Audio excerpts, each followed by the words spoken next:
This Fleet Equipment Unscripted interview is presented by Hendrickson, a leading manufacturer of heavy-duty suspension systems and components to the global commercial transportation industry. Visit hendrickson-intl.com to learn more. Hi, everyone. I'm Jason Morgan, editor of Fleet Equipment, and welcome to Fleet Equipment Unscripted. Today, we're talking with Rick Walters, Senior Director of Lytx Compliance Services, and Lee Robledo, Vice President of Safety, Compliance, Regulatory, and Investigations at NFI Industries. Gentlemen, thank you both for taking the time to talk with us. Excellent. Thank you. Thank you. Thank you for having us. All right, so we're going to jump in here because we got an interesting topic that I found really cool and I'm excited to talk about. The ELD impact on unassigned drive times. ELD, a fun conversation everybody in the fleet industry likes to have. And this has been an interesting wrinkle in rolling out the technology and managing that. So Lee, I'm going to start with you here to kind of lay out the challenge you were facing and get us started here. So on the NFI side, when it came to unassigned drive time, what was the process for investigating that, making sure you were compliant before implementing the solution that you partner with Lytx here, and what was the impact on your managers trying to do that? Well, with the new ELD mandate, what we found ourselves facing was that now our logistics coordinators, the managers of the drivers, now had to manage those miles without hours, as we would call it in our system. Prior to that, in the previous system, the AOBRDs, we had one person that would manage the daily report and kind of just work through it. But with the ELD mandate brought new challenges. And basically what you saw, we saw so much data that started coming in that it almost made our logistics coordinators data analysts instead of logistics coordinators. And when we started seeing the numbers that were coming in, I'm talking thousands, in the thousands, the data that was coming in of drivers that had miles without hours, it just became an additional job for the managers. And we all tried to group together. We had our safety group, our operations group. We added other people to it to try to just track down why were these miles without hours? Did the driver forget to log off? Did he forget to log on? Did the system have a malfunction? Just keep the driver on. Was there a mechanic? Multiple aspects of it. And believe it or not, it became a full-time job for several people in our organization, as well as it took away from the operation of responsibilities of a logistics coordinator, because now we had to make sure that we were managing these miles without hours to be compliant. Right. And so, believe me, we were looking for a solution, and a solution finally came. Right. Well, and that's a great point. We talk about that a lot and the visibility it gives you, but then it's too much visibility. You see everything, right? So how do you get through that? Rick, moving to the unassigned drive time solution on the Lytx side, walk us through how you parse through that data, how you determine the driver. Just take us through what you came up with there. Yeah, so basically, what we designed to do with Lytx was gather data from our clients' ELD systems, just dispatch systems, GPS systems, maintenance systems, and then look for common data points, and then basically cross-reconcile all those available data points to find who was the driver at that moment, that day, that time that the vehicle movement was detected. And, with NFI, for example, 86% of the time with those unassigned events, we're able to successfully match those to your driver, 86% of the time. That means 14% of the time, that information ends up getting escalated back to Lee, to his teams, to his fleet and driver managers, to try to do some further investigation, because there obviously was a data point we didn't have to assign a driver to it, or there was something else going on. In those cases, we would just annotate on the event that we were unable to find the driver, and then those get escalated to Lee's team for action. Okay, so and that's one of the things I wanted to dig into here, because I understand kind of finding the probable driver, but then Lee, on your side, what does that mean? Like, like how accurate is that? How do you reconcile that on your side with the drive time and the miles? Well, what we have found with the hub of Lytx, where it has been that they've been on point.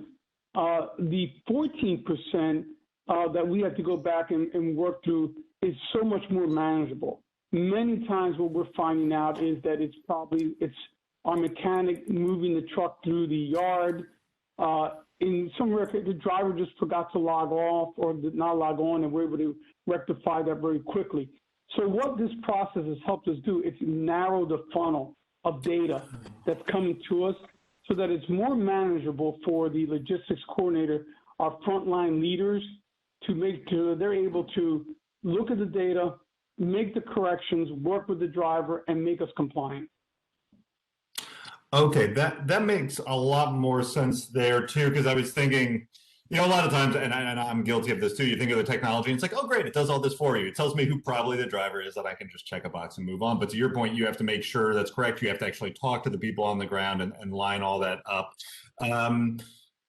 How does, on the technology side then, what goes into that probability to have that confidence that yes, it's probably going to be in this pool of drivers or this pool of people? How do you have that confidence level in the solution? Yeah, I think it's from experience with different ELD platforms and just exposure to the right data sets, and that's something that we recognize. This is a need. We are hearing a lot of clients in the market talking about it, and oddly enough, this conversation with Lee came about after we were meeting with him at our user group conference in San Diego in February of 2020. But we just have gained so much experience and exposure from several ELD platforms, and having the right data sources gives us the confidence to know that we'll find that data. We'll be able to find the assigned drivers, provided that we have access to all the required data points. And that's something that we're constantly iterating on. So even with that 14% that goes back to Lee and his team, we constantly work with Lee and his team on what other data are you finding to help resolve those 14%? Because maybe we can also access that data and further dwindle that 14% down to something south of 10%, 5% that now your team has to manage.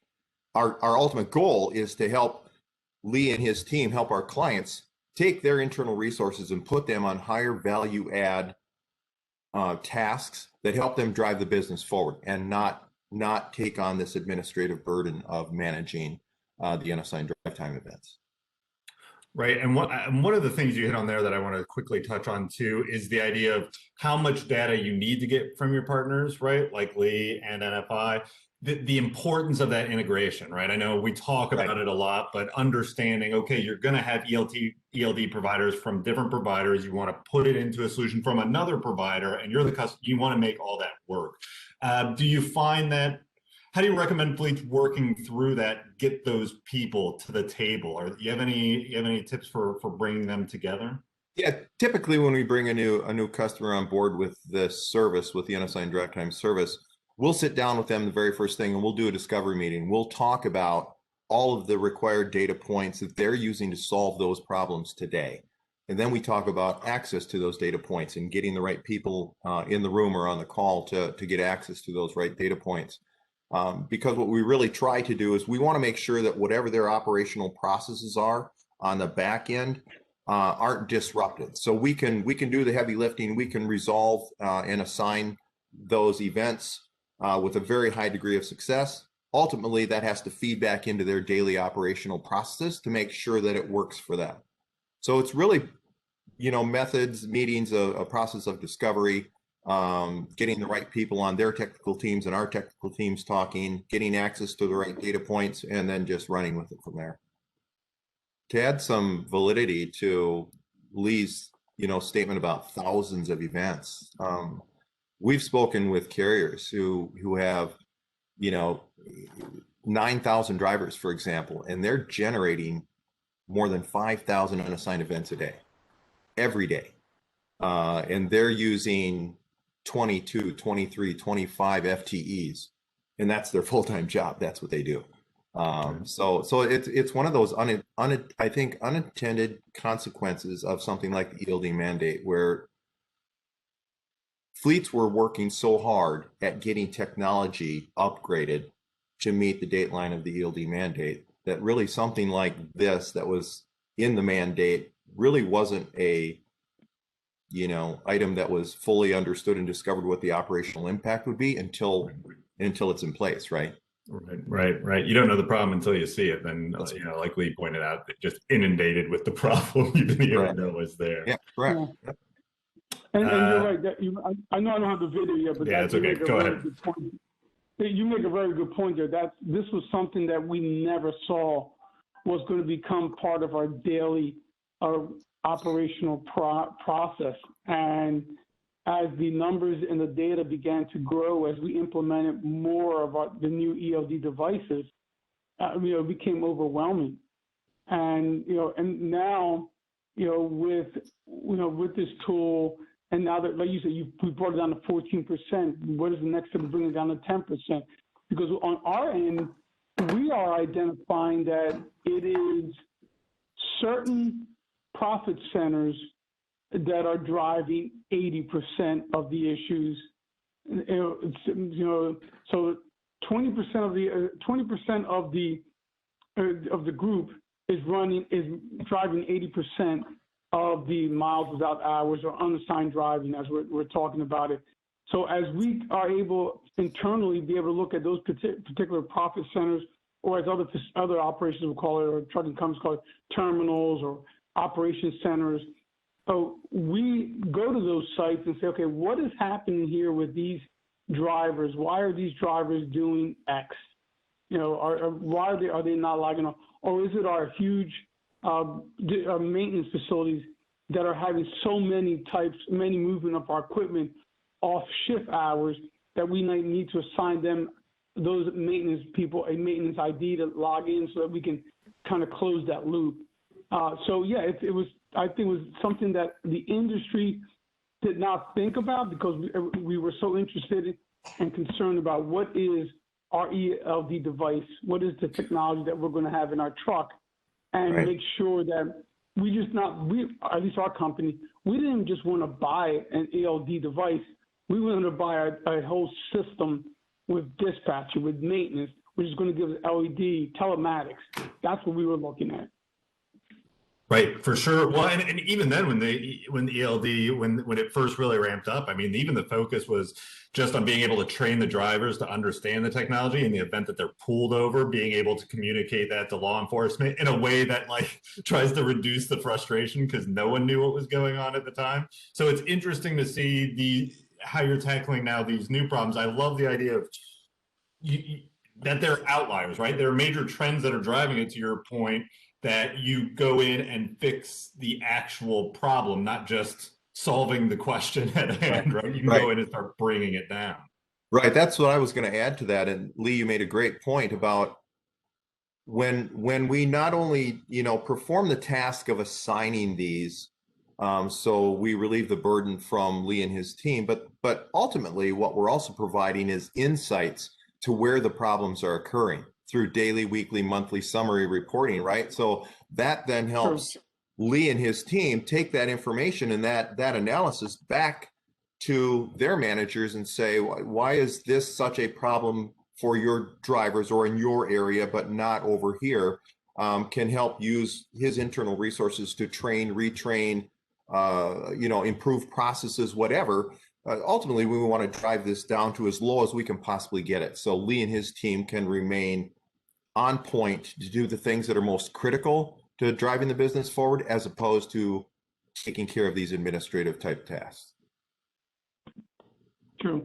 And the other main thing from a business standpoint also that we haven't really touched on is that the added cost that we did not anticipate initially because of added personnel that we thought we were going to have to add because of this there's more data that we had to now manage.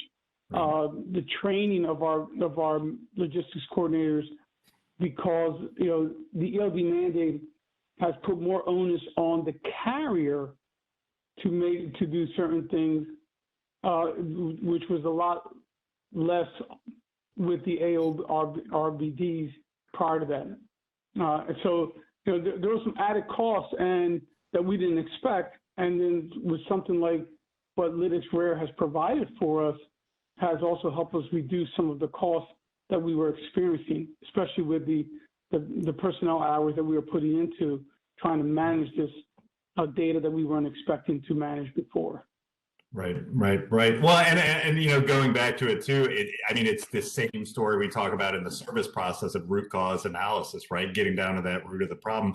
Lee, I want to go back to something really quick that you had mentioned because you just touched on it here. That at the beginning of the conversation, you said that the logistics managers were now data managers, right? They were looking at lots of the data. I always like to see how people are actually using these tools. Do they still feel like that? Are they still trying to parse through a lot of that data, or are they kind of going back to what they're good at and their core functions there and using the data? How are they feeling about it now? Oh no, yeah, they feel that they're back to doing what they want to do and what we hired them to do, and that's operations. I think that they feel, even though we've communicated and what it was going on with the unassigned driving, that we have Lytx Rare. I think that they just think that we're back to what we used to do, that somebody else is managing it, and what they're managing is the outliers, the one-offs that they manage as part of their daily business. So I think from a standpoint of our operations people, they've given us a big thank you, and Julie Mills, our director of safety, who headed up the project, I think they're giving her a big thank you. Oh, don't worry. The safety department's got it now. That's what they think. They think the safety department's got it, but we really don't. We just instituted we instituted some new the help of Lytx Rare, and now we're just giving them only the one-offs. So yeah, it's been a big help for us. Very cool. Gentlemen, thank you both for taking the time. I really appreciate it. I really enjoyed and learned a lot, and I'm sure I will talk to you both again very soon.